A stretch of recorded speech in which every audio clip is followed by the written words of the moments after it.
It's Pink Floyd here on Warringah Radio, 693 AM brunch to lunch here with Shankar. Hope your day is travelling well. It is Thursday, 24th of April, which makes tomorrow, the 25th of April, being Anzac Day. Anzac Day, of course, is a national day for members in Australia and New Zealand that broadly commemorates all Australians and New Zealanders who served and died in all wars, conflicts and peacekeeping operations. We have in our studio, we're very fortunate to have in our studio today, Jeremy Manning. Jeremy Manning is a Kununurra local, has been for the last 32 years, so his entirety of his life. Jeremy is pretty well known and around town. Of course, he comes from a very, very well-known family. His mum, Pauline Manning, is, of course, the elder of the year, and his sister is the one and only Natasha Short. Jeremy, welcome to Brunch to Lunch. And I'm really grateful that you can be in here. It's your holidays at the moment. That's kicked off, eh? Yeah, it sure is. Good to be here, thanks. But thanks. You've got a fishing comp coming up, eh? As well in the next couple of days. The Wyndham Brownwater Classic. No better way to warm up than a Warringah Radio interview, so I'm grateful for you coming in. Jeremy, I've called you in today because you have had an extensive experience with the Australian Defence Force and your time in the military. You were 17 years old when you finished school and actually got involved with the Australian Defence Force. Now, you did have obviously family involved with the Defence Force initially. Your sister Natasha was a reservist, eh? She was a signaller, is that right? She was a reserve signaller with Kununurra North Force. Yeah. East Kimberley Squadron. That was before you came along. I mean, you joined after she had left and, you know... Yeah, Tash is about 5 years older than me, so I was probably only 14 or 15 when she was with the reserves. But when my time came along and I was old enough to put my name down, I did. And why did you? What's that, sorry? Why did you join? I joined for the challenge, I guess. I joined because boyhood dream. I wanted to grow up and be a soldier, so that's one of the reasons. You were still very new for a lot of Indigenous people to be joining the army. I mean, you were one out of 120 in your squadron when you joined. You've had some positive and negative experiences in your time in the Defence Force. Your first mission overseas deployment was East Timor. How old were you when you went to East Timor? I was actually 18 when I my first tour of East Timor.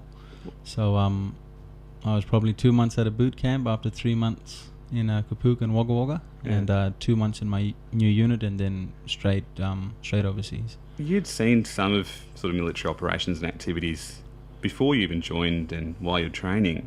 What sort of stuff did you see? There was an exercise here, wasn't there? That was very exciting for town to watch and to observe back in the day. What was it? The kangaroo exercise? Is that right? Back in '89, there was a mock military exercise held here in Kununurra, and Kangaroo 89 it was called. So I was probably 8 at the time, and I remember going down to the expo down at the Oval, and I think I got a ride in a tank and shoot a machine gun, and I was hooked. You were hooked, but you got to East Timor when you were 18 and there was no machine guns and tanks, were there? It's very different. Look, we had rules of engagement. We were well aware of what the situation was before we arrived on the ground in East Timor. It was a peacekeeping operation, and Now, speaking about rules of engagement, Jeremy, you definitely got engaged in a way, didn't you, in East Timor? One of the positive experiences of your time in the military is, of course, heading off to East Timor and meeting the woman that would be now your wife and mother of your children. Tell me about that. How did you guys actually meet?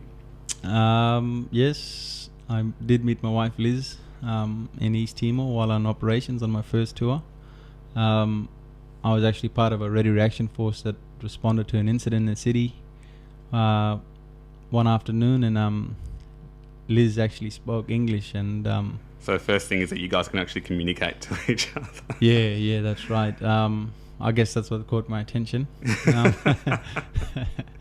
And she spoke English, and she ended up getting sent to Australia with a education scholarship about 3 years later. And of course, you decided you're going to reconnect with that person in East Timor. She actually went to university where I was posted to. Oh, perfect. So just, yeah, Wonderful. meant to be. Well, hey, there's always a plan, isn't there?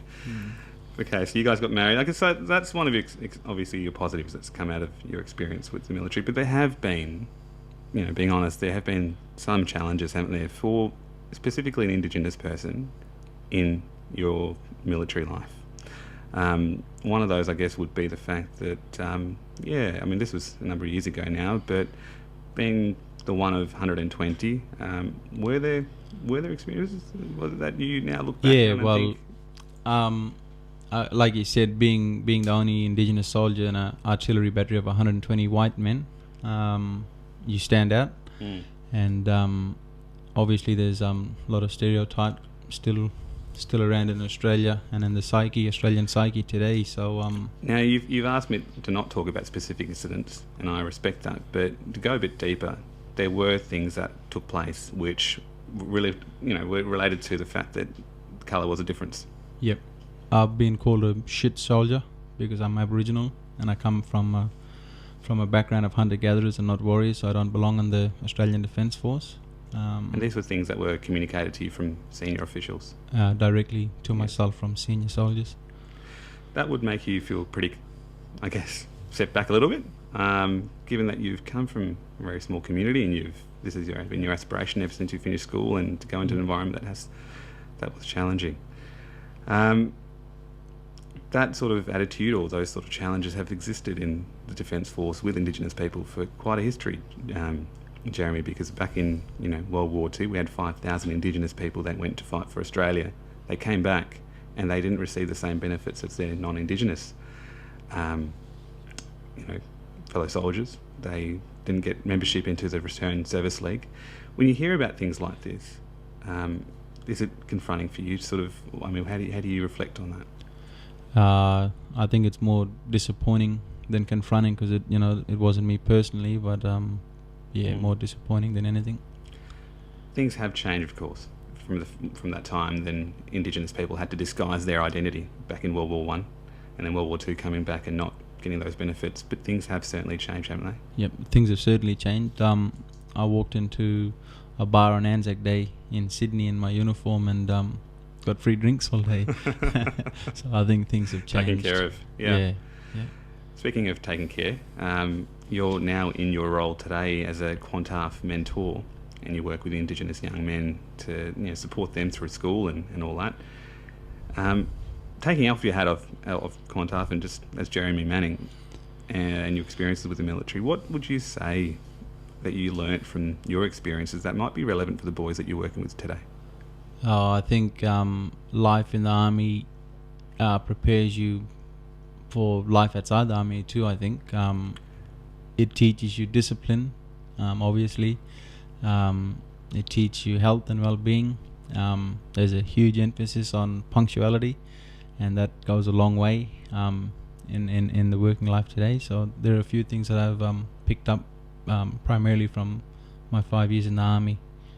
That some of the boys might potentially benefit from. For sure, yeah. For sure. This is not a paid advertising plug for Defence Force recruiting, I can assure you, our listeners. But look, Jeremy, thank you for dropping in, sharing some of your reflections on what it was like, and certainly I'm sure that many people listening would have gotten some of an insight.